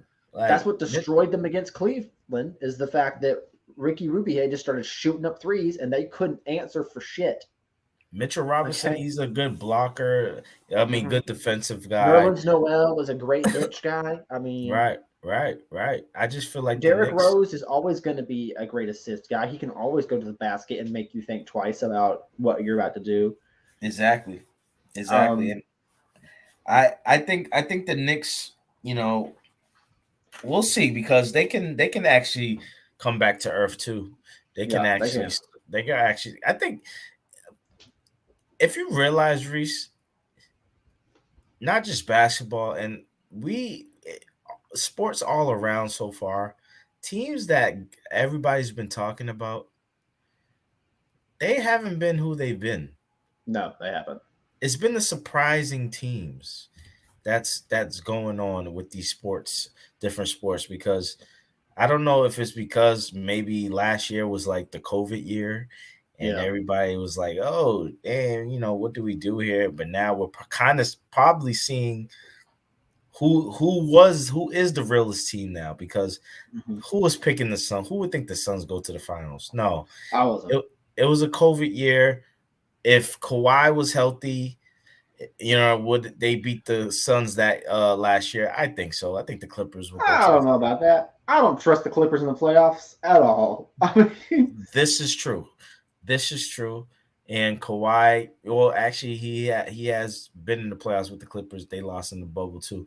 So yeah, you're right. So I just feel like with the NBA overall, man, it's just this season is gonna be interesting. Now again, like a simple Ben Simmons trade can change the whole dynamic of the league.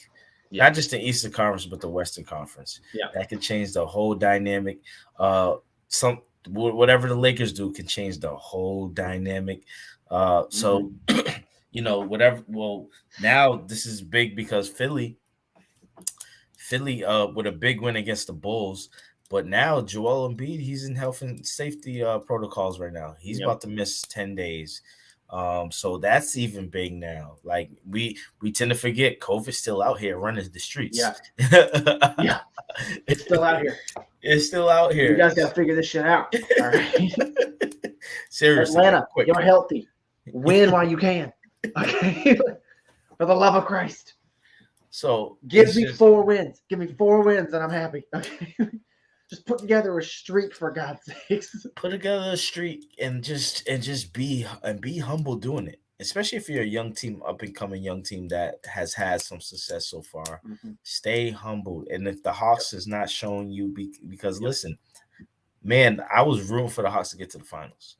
Yeah, me too, man. That was such a great series. When Giannis went down, I was like, oh. I was like, we've got it. We've got it. So wait, so Giannis went down in game 5 or game 4?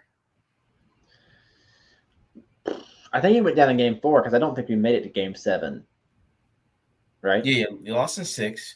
Game 4 was in Atlanta. Game 5 was in Milwaukee. Yeah, and then Giannis comes back game 6 in Atlanta, and you lose in Atlanta. Yeah, right. So you had 2 shots at this. 3 shots, obviously. 3 shots. Oh, 2 shots, sorry. you should the Hawks out when the Giannis went down. I was like, all right, listen. And that was that the same game Trae Young went down, or did Trae Young go down the next game? Yeah, I'm so confused. I think Trae Young went down game 6. I think right? Trae Young. Yeah, I think Trae Young. No. Trae Young was out a whole game, so I think Trae Young went down that same game. That same game stepped on the ref's foot. Yeah. I'm pretty sure. So, I was really rooting for the Hawks, man, because they were like, I love the Cinderella teams. And me too. Always. I was really hoping for them. And, again, I did understand, like, veterans, when veterans step up and experienced players step up, 9 times out of 10, they're going to beat that team that is young and just inexperienced. But the Hawks, the way they were playing like they're not. Like they weren't scared of anybody. They wasn't scared. You would think they've been here before. You know what I mean? But Bogdanovich was cold the rest of the series. Like he couldn't get a shot. He couldn't get a shot. I don't know if he was healthy. I don't really think he was that healthy. I think last year. I think he became so reliant on Trae being unstoppable. Like, because Trae's floaters for several games there, nobody could figure it out. Okay? He just kept going and tossing them up, and they just kept going in. I think everybody was feeding off the energy, and the minute that he was gone, there was a vacuum, and nobody knew how to fill it. No one knew how to fill it. So, we're hoping the Hawks get busy. We're hoping the Hawks really do something special. I'm really excited to, for the NBA as a whole. I love hearing like Simmons talk. I love hearing different scenarios already. And I love seeing the Lakers in some type of adversity, facing some type of adversity. It's a typical LeBron James year, like team year. Like his teams always figure out some adversity and have some adversity. But man, this is what it's all about. So, now let's talk about our picks, man. And let's talk about our picks. Excuse me. How did we finish? Let me see. Oh no, I got it right here. Let me pull up my notebook here. All right. We can go down the list. Okay, works for me. Of teams that we have. Give me 1 second. Pull up my stuff. Where I put that stuff? Did you by chance write? You wrote down the teams that we picked. Oh, okay. So you have it on you. Yeah, I know which teams I picked.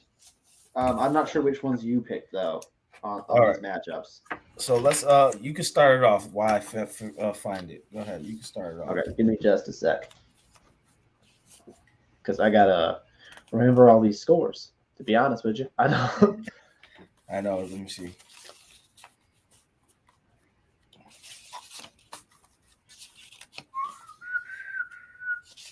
Okay. All right. So the first game what we had on the list was the Heat versus Mavericks, and I picked the Heat.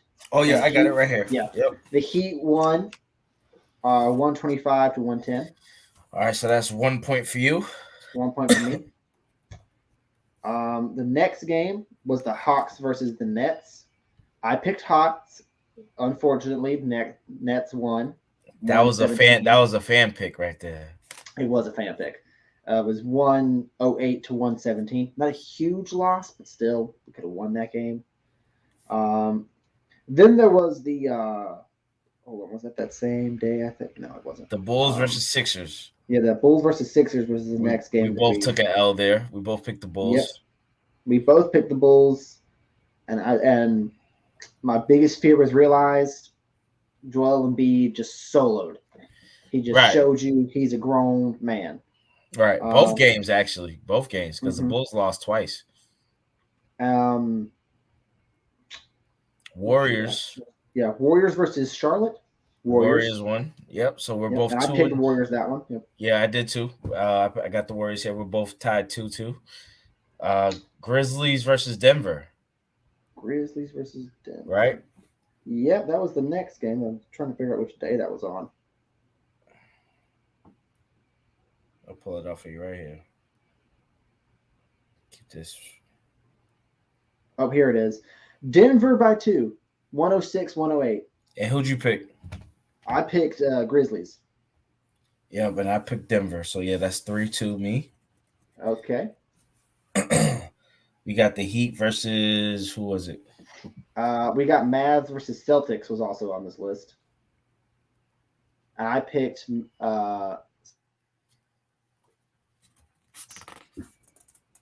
picked the Celtics? Yep. And I picked the how that Mavs. game ended. Yep. And I picked the Mavs, right? Yep. So that's 4-2 me. Mm-hmm. And then we had the Heat versus the Celtics. And I think, did I pick the Heat? Yeah, I did. Yeah, I picked the Heat too. So we both took it. So it's still 4-2. Hawks versus Jazz. Hawks versus Jazz. I made another fan decision and picked the Hawks. Jazz won that. Yeah, it was an unfortunate decision. 5-2. I, for some ungodly reason, picked the Lakers in OKC. And we both picked the Lakers. We both wrong. We were both wrong. Still 5-2. Then we had Grizzlies versus Wizards. We both picked the Wizards. Did they win that game? Yeah, they did. Right. By a nice little chunk too, 87-115. Oh wow, yeah. So score 6-3 me. Yep. Then we had Bucks versus Knicks. I picked the Knicks. I picked the Knicks too. Okay. So we got 7-4. 7-4. Then we had Heat versus Jazz. Yeah, I had the Heat, and they won that game. I had the Jazz, and they lost. Man, I did not do well this week. 8-4. Mm-hmm. Lakers lost again, obviously. Mm-hmm. And I lost too. Hawks versus Suns. I picked the Suns, and they won that, right? And I picked the Hawks, and they lost that. Man, can't be. You gotta. Hawks are disappointing. Watch it be the Hawks. Watch it be the Hawks. When you don't pick them, they're gonna start winning. Yeah, exactly. And then the Bulls and the 76ers played again, and I picked that second game. I picked the Bulls, and we were both wrong.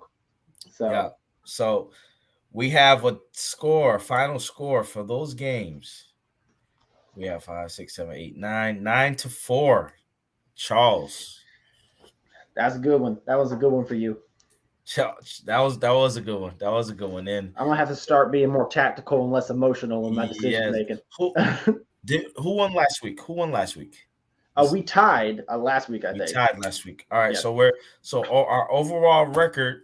All right. So your record for the first 2 weeks of us doing this is 1-1. Mm-hmm. And we're both 1-1, right? Yep. All right. We're both 1-1. We did forget, and this is good that I love doing this, that we're live. We did forget to pick certain teams that we wanted. Yeah. Which is fine. We'll do that. We'll do that during the week. We'll just obviously relay it on here. But it's so far so good. We're tied 1-1. Yep. Hope you learn. It's gonna be a long season though. Give me some time. It's gonna be a long season, but I hope you're learning. Don't pick the Hawks right now, now. Until they prove you wrong. Until they prove you wrong. You know what I mean? Yeah. Until they prove. And I guess don't count out Joel Embiid anymore. Man, now I made a business decision and it was wrong. And it sucks, man. With this COVID stuff, he's out for a few days. Well, for like a few weeks with the COVID protocols, man. I mean, it sucks to hear that, and hoping he gets back in time with that. But man, this has been great. Another one down. Episode. We want to give a huge shout out to all to people that have been supporting us so far. Everybody that has tuned in tonight. Again, like always, we want to give everybody the best experience with us because we like to laugh here. We like to have fun. We this is what it's all about. It's about us just talking basketball, but also just again having fun on here and not taking anything too serious on here, and then giving our takes, giving our hot takes, giving our opinions about certain people. And listen, we're not your typical guys that think we know everything and that we try to our best to keep it real, but also make fun. Yeah, make and if you don't fun like of- any of my hot takes, you can come at me on Instagram. Feel free. I ain't mad about it at all. I will argue my point to death. So to death. Yes, yes. Okay, And this is what it's all about. Again, we're gonna give a shout out to, we'll put it right here, our guy Nuff Talk, man. We got some major moves coming with that, and with him as well. Like we appreciate him always supporting us. Our guy Dan, absolutely, always Dan, giving us an opportunity to have our own show on here. And Reese, like I said, man, I'm gonna hit up my rap friend and see if we can get a nice intro on here, man. Absolutely, let's do it. Let's do it, man, because this is a great platform for us, and we're gonna keep going. So I will say here, I am currently working on some guests for us to get on here. Some excited for that. Some G League, hopefully some G League players hit me back. Some Really? Celtics main clause, hopefully they hit me back. If you get Peyton Pritchard on here, I will talk his ear right off. You rocking an Oregon shirt, right? I am today. Yes, sir. Yes, sir. Okay. And what's the Hawks G League team? Hey, what's the Hawks? I do not remember. You asked me at the wrong time. Well, whenever you asked me why I'm mad at the Hawks and I'm trying to block it from my memory. Making a poor decision. Let's find that out real quick. What's the Hawks' G League team? College Park Skyhawks. Okay. Yeah. All right. So that sounds like a rap group. But yeah. So again, we're gonna keep doing this, and keep giving great content, and we're hoping everybody, like and subscribe always, and please share, and we'll be ready to go next week, and I had fun like always, and Reese, I know you did as well. Absolutely. Anytime I get to make Charles laugh about some basketball shit, I have a good time. All right, that is the highlight of my week. and vice versa, man. Like we're doing a great job so far, and we're gonna keep it going, man. But we appreciate everybody joining us. Anything you got, Reese? Not today. All right, guys. We appreciate everybody. And we'll see you guys next week. All right. Peace. All right. Yep.